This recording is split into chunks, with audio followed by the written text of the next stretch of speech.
欢迎来到 TGN Star News 频道，请订阅频道，所以大家不要错过当天最热门的新闻。我们今天的时事通讯包括以下内容：新华社在世界微笑日巧妙将肖战与王一博同框，不动声色唤起粉丝回忆。这对从《陈情令》走出的顶流，如今已各自成长为被官媒认证的优质偶像。一个用阳光笑容传递真诚，一个以酷暖反差治愈人心。他们用作品撕掉流量标签，在截然不同的道路上诠释着青年榜样的力量。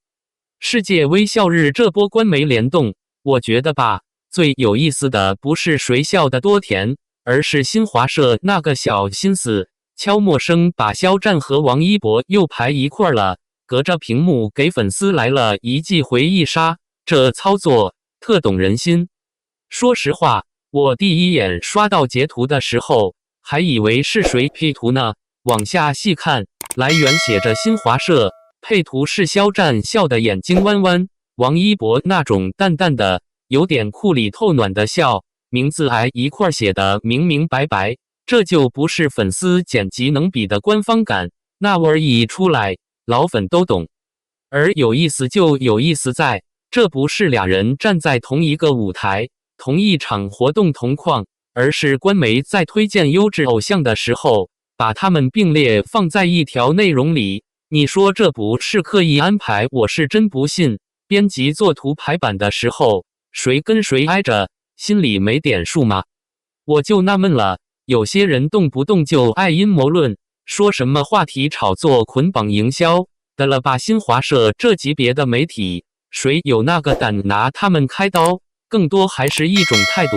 就是告诉大家，优质偶像不是随便喊喊口号，而是要有作品、有口碑、有社会影响力。话说回来，肖战和王一博这俩人，从《陈情令》播完到现在，已经过去好几年了。娱乐圈换了一茬又一茬，流量换了一波又一波。而他们俩的名字还牢牢挂在顶流序列，这在内娱里真不多见。顶流这个词被用烂了，但放他们身上好像还挺配。有次我在胡同口听俩小姑娘聊天，一个说我妈都认识肖战了，还会喊他那笑起来特阳光那小伙儿。另一个说我爸只记得王一博，说是那个会骑摩托跳舞特酷那男孩。你看啊，当一个艺人被家长辈都叫得出名字，说明他已经跑出圈了。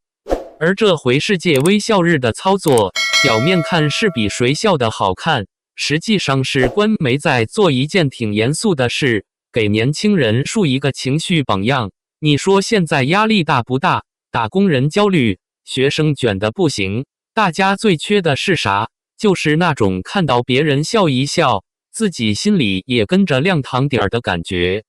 肖战的笑，粉丝最熟，舞台上那种憋不住的大男孩式的笑，演戏的时候又能收住。很多人说，看他笑有种你这哥们儿挺真诚的错觉，这种真诚感，在一次风波之后还能保住，其实挺不容易。谁走过那个坎，心里清楚。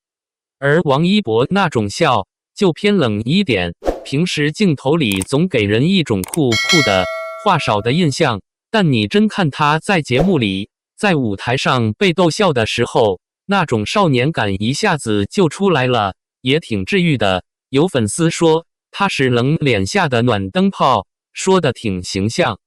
你想啊，这俩人的职业路径现在已经完全错开了。肖战这几年明显往演员方向稳扎稳打，余生请多指教。梦中的那片海到还没播出的太阳照常升起，骄阳伴我时日中烟。一个个砸出来的角色都是往演员这条赛道走，而不是单纯靠流量撑着。王一博那边就是电影和综艺两条腿走路，无名长空之王热烈一部接一部，角色类型跨度还挺大。从隐忍到热血，再加上他本来就有街舞、机车这些标签，整个人已经往多期发展的路线走，圈层也拓得挺宽。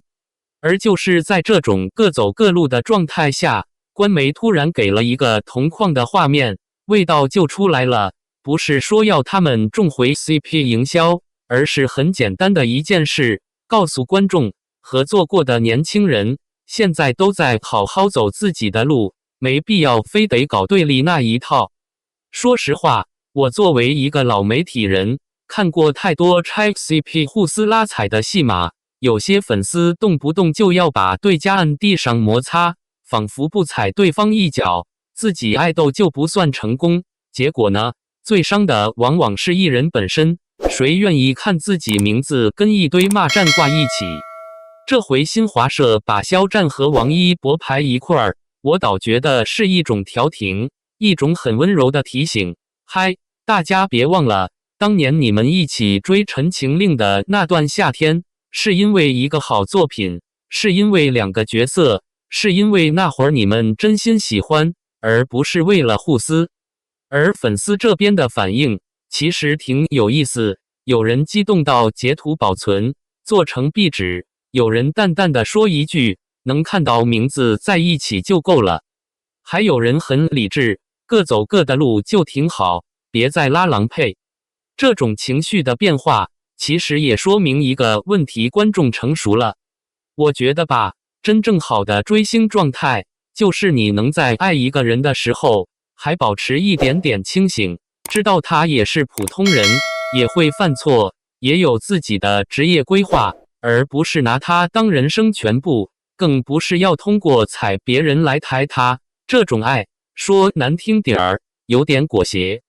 而从官媒的角度看，他们现在特别喜欢用优质偶像青年榜样这种说法，其实也在给娱乐圈画一条线，谁只是靠话题绯闻活着，谁是靠作品靠正向形象往前走，谁能被点名，心里都明白，这不是粉丝能刷出来的东西。说到底，顶流能坐得住，不是光看热搜数量，而是看你能不能穿过流量周期，变成一个稳定的社会符号。肖战和王一博现在就是处在这个转化期，有人还把他们当流量，有人已经把他们当演员，当公众人物，这是一个挺微妙的阶段。而这回世界微笑日的同框，其实还埋着一个小细节，很多人没太留意，官媒推送里用的是优质偶像青年演员实力派这些词，而不是单纯叫流量明星。你别看这几个字眼差不多，对圈内人来说含金量不一样。我就听一位圈内做宣传的朋友说过，要是哪个艺人被新华社、人民日报连着2年点名夸，你放心，商务和资源一定不会差，因为这说明他在官方视角里是安全牌。所谓安全，不是没性格，而是你不会突然翻车搞幺蛾子。而粉丝这边也挺可爱，尤其是肖战粉丝，经那次风波之后，整体心态明显不一样了，更多的是一种守着他慢慢走的状态。大家会去关注作品，关注剧集质量，会讨论角色本身，而不是只盯着数据。老说句土一点的，这叫粉丝升级版。王一博那边的粉丝也在慢慢转向作品粉，以前可能更看重舞台综艺，现在一部部电影出来，讨论的是镜头、表演细节、角色弧光，这种讨论的升级，说实话，是整个饭圈往健康方向走的一个信号，而不是只在那儿比谁应援大，谁灯牌亮。而我最佩服的是，有不少粉丝能做到一件事，一边坚定站在自己爱豆这边，一边对合作搭档保持尊重，这点太重要了。尤其像肖战和王一博这种一起走出来的艺人，彼此成就过彼此，谁也不欠谁，尊重对方就是尊重那段共同经历。你想啊，如果没有《陈情令》，他们俩可能现在还在某个剧组里跑龙套，或者在某个舞台上当不温不火的小透明。而如果没有对方，一个人的角色魅力也未必能被完全激发，这就是搭档的意义，谁都别轻易否定这段缘分。说实话，我在采访一些老一辈演员的时候，听他们讲过很多类似的故事。有人说，我这一辈子最感激的是跟我搭过戏的人，因为他们帮我把角色撑起来了。你看，这种职业尊重是现在很多年轻人缺少的，大家老喜欢比谁咖位大，而忽略了对手戏的价值。而回到肖战身上，《十日终焉》这部剧真的是这2年被很多剧粉反复提起的一个期待。改编自悬疑小说，题材偏压抑一点，对演员的表演细节要求挺高，不像传统偶像剧那种甜甜蜜蜜，而是要你在心里戏里打转。这对肖战来说是个不小的挑战。圈里有人私下跟我说过一嘴，他这回是真想往实力派那边靠了。你说这话听着挺俗，但你看他的选戏路子，从都市年代到悬疑，明显在拉宽自己的戏路，而不是只守着一个人设，天天靠脸吃饭。这个选择，说句公道话，是挺难的。王一博那边，电影圈的前辈对他评价也挺有意思。有导演说，他还在长身体，表演上有青涩感，但那种青涩反而是真实的。你说这话听着像夸也像提醒，但起码说明人家是把他当演员在看，而不是当个来客串的流量牌面。而就是在这样一个节点上，新华社来这么一首微笑同框，某种程度上也像是在给他们打一个阶段性章，说你们走到这一步了，继续往前走，别回头看太多，也别被乱七八糟的声音带偏。观众会用脚投票，时间会帮你筛选。我觉得吧，作为普通观众，咱图啥？不就是图个开心，图个情绪价值吗？看见他们笑一笑，心里舒服一点，看一部好剧、好电影，被角色打动一下，这就够了。没必要把追星搞成战斗模式，谁累得过谁。